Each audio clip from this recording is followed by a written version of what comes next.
বিশালগড়ে নাবালিকা ছাত্রীর মৃত্যুকে ঘিরে এখন নতুন মোড়। প্রথমে প্রাথমিক তদন্তে উঠে এসেছিল যে প্রেমিকের বিরুদ্ধে জোরপূর্বক বিষপান করিয়ে হত্যার অভিযোগ, কিন্তু পরবর্তীতে তদন্তের সামনে এসেছে একাধিক নতুন তথ্য, যা গোটা ঘটনাকে বর্তমানে একটা জটিল পরিস্থিতিতে দাঁড় করিয়েছে। তবে খবর রয়েছে গত 22 মে বিশালগড় থানাধীন এলাকার এক 16 বছরের নাবালিকা নিজ বাড়িতে বিষপান করে। গুরুতর অসুস্থ অবস্থায় পরিবারের সদস্যরা তাকে প্রথমে বিশালগড় মহকুমা হাসপাতালে নিয়ে যান। পরবর্তীতে শারীরিক অবস্থার অবনতি হলে তাকে জিবি হাসপাতালে স্থানান্তরিত করা হয়।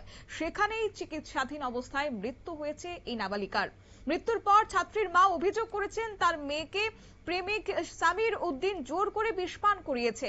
তিনি দাবি করেছেন বাড়ির বাইরে এই ঘটনা ঘটতেই তিনি ছুটে বের হন, কিন্তু ততক্ষণে অভিযুক্ত যুবক ঘটনাস্থল থেকে পালিয়ে যায়। অন্যদিকে হাসপাতালে চিকিৎসাধীন অবস্থায় ছাত্রীর দেওয়া বক্তব্যে প্রেমিকের বিরুদ্ধে অভিযোগ উঠে এসেছিল। তবে পরবর্তীতে ঘটনাটির তদন্তের সামনে এসেছে একটি সুইসাইড নোট এবং একাধিক ভয়েস মেসেজ, যা নতুন করে প্রশ্নের জন্ম দিয়েছে। শুরুতে শোনাবো সেই সামির উদ্দিনের বক্তব্য কি রয়েছে। ঘটনা হলো যে মেয়েটার সাথে আজকে গত 1 বছর সামথিং এর সাথে সোশ্যাল মিডিয়া থেকে আমার পরিচয়। তারপর সব কিছু নর্মাল চলতেছে, ভালো ভালো চলতেছে। রিলেশনে 6 মাস পরে ফ্যামিলি জানছে। জানার পরে তারা কইছে যে মায়া এখন নাবালিকা, 18 হইলে মায়ের আমার কাছে দিয়ে দেবে। এই সুযোগে আমি কিছু করতাম। তারপরে মায়ার উত্তেজনা তো আর ইয়া করে জানা, মায়া কইছে যে এখনই বিয়ে করে রাখতো, মায়া মায়ের বাড়ি থাকবো, আমি আমার বাড়ি থাকতাম, মায়ের বয়স হলে মায়ের নিয়ে যেতাম। তারপরে আমি ফেরা গেছে ফ্যামিলিতে লুট পাড়াইতাম, লুট পাড়াইছি সলিউশনে লেগে। সলিউশনের মাঝখানে আমার বাড়ির লোক যাওয়ার পরে 3 মিনিটের ভিতরে মায়ের হোম গাড়ি নিয়ে গেছে, হোমের তারা এসে নিয়ে এসে 11 দিন রাখছে ওইখানে। এখানে তো আমার ফ্যামিলি আর কিছু করতে পারে না, কারণ হোম গাড়ির যে তারা যেহেতু আয়া বসে, তারা মতো আবার বাড়িতে আয়া বসে। তারপরে মায়া 1.5 মাস আগে একবার বিষপান করছে, জীবিতে আসছিল গত 5 দিন ভর্তি। তারপর 5 দিন থেকে আমি 4 দিন হ্যান্ডে আসছিল। থাকাকালীন পরে হ্যাঁ ছুটি হচ্ছে, ছুটির পরে বাড়িতে এসে আবার সব কিছু নর্মাল। তারা মায়ের মা হ্যার সাথে বলতো যে আমার কাছে সুন্দর মতো দিয়ে দেবো বলেছিল। হ্যাঁ যদি স্কুলে যাইতো বা টিউশনে যাইতো, যাওয়ার পরে আমার আবার ফোন দেওয়া হুমকি দিত, যা বলার তা বলতো। তারপরে মায়ের মার আবার এই মায়ের ছেলের টিউশনের মাস্টারের সাথে অবৈধ সম্পর্ক আছে, চলতেছে। এই খবর মায়া। অভিযুক্ত সামির উদ্দিন সে দাবি করেছে প্রায় 1 বছর আগে সামাজিক যোগাযোগের মাধ্যমে তাদের পরিচয় হয়। দুই পরিবারের জ্ঞাতসারে বিষয়টি চলছিল এবং নাবালিকার বয়স 18 বছর পূর্ণ হলে বিয়ের বিষয় নিয়ে আলোচনা হয়েছিল তাদের। এবং সে দাবি করেছে যে এর আগেও ছাত্রী একবার আত্মহত্যার চেষ্টা করেছিল, তখন হাসপাতালে চিকিৎসাধীন অবস্থায় সে মেয়েটির পাশে ছিল এবং পরিবারের সমস্যার কারণে এমন পদক্ষেপ নিয়েছিল নাবালিকা, সেই সময় সে বক্তব্য রেখেছে।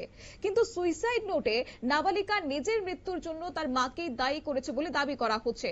একই সঙ্গে সেখানে প্রেমের সামিরকে নির্দোষ বলে উল্লেখ করা হয়েছে। এছাড়া মৃত্যুর আগে তার হোয়াটসঅ্যাপ থেকে কয়েকটি ভয়েস মেসেজ ভিডিও পাঠানো হয়েছিল।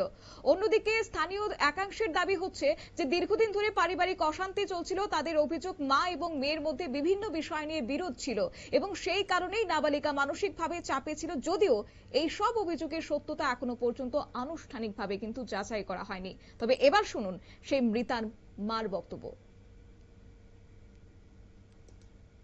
কালকে দুপুরবেলা 2:30টার সময় ছেলে ফোন করে লয়ে গেছে, ফোন করে নিয়ে ওষুধ খাওয়াই দিছে। কাশি ওষুধ গলার চিপা দিয়া 2:30-3টা বাজে গলার চিপা দিয়া খাওয়াই দিছে। ধইরা মায়া খাইতেছে না, জোরাপুরি করে খাওয়াই দিছে। তারপরে আমি দেখালাইছি, মায়া চিল্লান দিছে 2টার দনে, আমি দেখালাইছি বেড়ার ফাঁক আছে না, ফাঁক দিয়ে দেখালাইছি। দেখানো এবার মায়ারে ফালাইয়া বোতলটা ফালাই দিয়া শব্দ মুক্ত গিল গিল গিল মায়া গিলালাইছে টরে। এরপরে গিলালানে মায়ারে ফালাই দিয়া তারপরে বাইকটা দৌড়ে গেছে গা। ওই ছেলেটার সঙ্গে আপনার মেয়ের কি সম্পর্ক? মানে এনে কথা বলতো, কিন্তু আরেকজন মানে প্রেম করে, কিন্তু মায়ের সাথে সম্পর্ক আসলো। আপনার মেয়ে তো কইছে যে প্রশ্ন হচ্ছে এই মৃত্যুর প্রকৃত কারণ কি? এটি কি পারিবারিক অশান্তির ফল, নাকি এর পেছনে রয়েছে অন্য কোনো ঘটনা? তদন্তকারীরা সুইসাইড নোট, ডিজিটাল প্রমাণ কিংবা প্রত্যক্ষদর্শীদের বক্তব্য এখন খতিয়ে দেখছে।